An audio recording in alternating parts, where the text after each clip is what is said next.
নমস্কার, মধুমিতা হোম কিচেনে আপনাদের সবাইকে স্বাগত। শীতকালে কফি খেতে আমরা সকলেই খুব ভালোবাসি, আর শীতকালে বিভিন্ন ধরনের কেক খেতেও আমরা খুব পছন্দ করি। আজ আমি কফি দিয়ে একটা কেকের রেসিপি শেয়ার করব, যেটা বানানো খুব সহজ এবং খেতেও দারুণ টেস্টি হয়।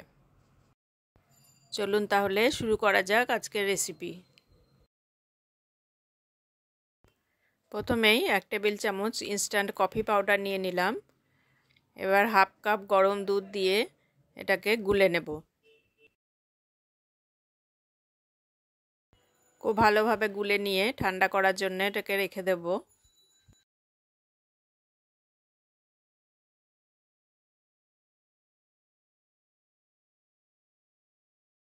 এবার 1 কাপ ময়দা, 1 চা চামচ বেকিং পাউডার, হাফ চা চামচ বেকিং সোডা 2-3 বার চেলে নিয়ে রেডি করে রাখব। এবার কেক টিন রেডি করে নিচ্ছি। প্রথমে কেক টিনে অয়েল ব্রাশ করে নিলাম। একটা বেকিং পেপার লাগিয়ে অয়েল ব্রাশ করে নেব। আজ আমি ইলেকট্রিক কেক ওভেনে কেকটা বানাবো, তার জন্য ওভেনটাকে 5 মিনিটের জন্য প্রিহিট করতে বসিয়ে দিয়েছি। এবার ব্যাটার রেডি করে নেব। এর জন্য 1/4 কাপ গুঁড়ো চিনি, 1/4 কাপ তেল নিয়ে নিলাম, হাফ কাপ কনডেন্স মিল্ক এর মধ্যে দিয়ে দিচ্ছি। এবার সব কিছু ভালোভাবে মিশিয়ে নেব। কনডেন্স মিল্কটা আমি ঘরেই বানিয়ে নিয়েছি। এর রেসিপি আপনারা আমার চ্যানেলে শর্টস ভিডিওতে পেয়ে যাবেন। সব কিছু খুব ভালোভাবে মেশানো হয়ে গেলে এবার দিয়ে দিতে হবে ময়দা। অল্প অল্প করে 2 থেকে 3 বার দিয়ে ময়দার মিশ্রণটা ভালো করে মিশিয়ে নেব।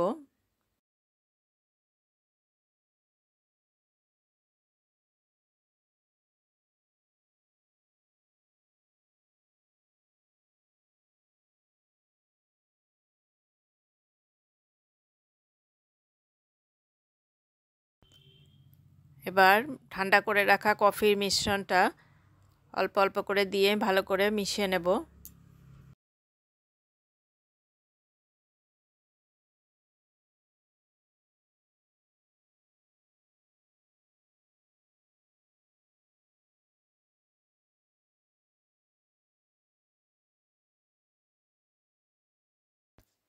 সব কিছু খুব ভালোভাবে মিশিয়ে নিতে হবে যাতে কোনো লাম্পস না থাকে। খুব ভালোভাবে মিশিয়ে একটা স্মুথ ব্যাটার বানিয়ে নিয়েছি। দেখুন ব্যাটারের ঘনত্বটা এরকম হবে।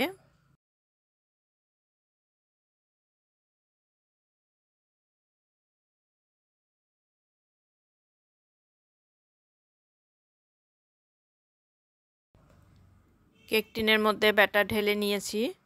এবার একটু ট্যাপ করে দেব যাতে কোনো ভেতরে বাবলস না থাকে। ওভেন 180 ডিগ্রিতে প্রিহিট করে নিয়েছিলাম। এবার কেক টিন বসিয়ে দিলাম 180 ডিগ্রিতেই।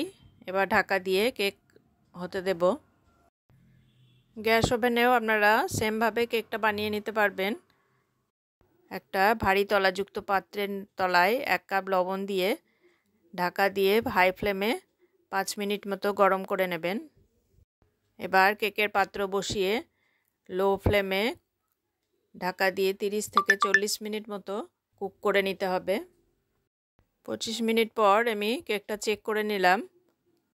ভিতর একদমই কাঁচা নেই, ক্লিয়ার বের হয়ে এসেছে।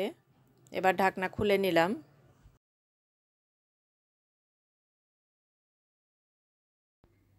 এবার ওভেন থেকে বের করে নিচ্ছি।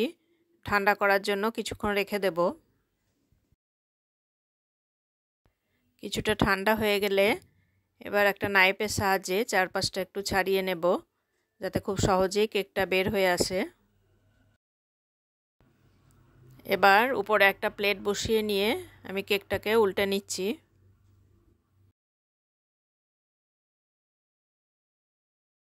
বাটার পেপারটা তুলে নিলাম। আবার কেকটাকে সোজা করে নিয়ে কিছুক্ষণ রেখে দিয়েছিলাম ঠান্ডা করার জন্য। এবার কেটে দেখাচ্ছি ভিতরটা কেমন হয়েছে।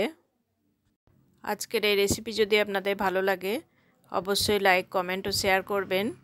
আর আমার চ্যানেল যদি প্রথমবার দেখেন তাহলে চ্যানেলটিকে সাবস্ক্রাইব করার অনুরোধ রইল। নতুন একটা রেসিপি নিয়ে দেখা হবে পরের ভিডিওতে। সকলে ভালো থাকবেন।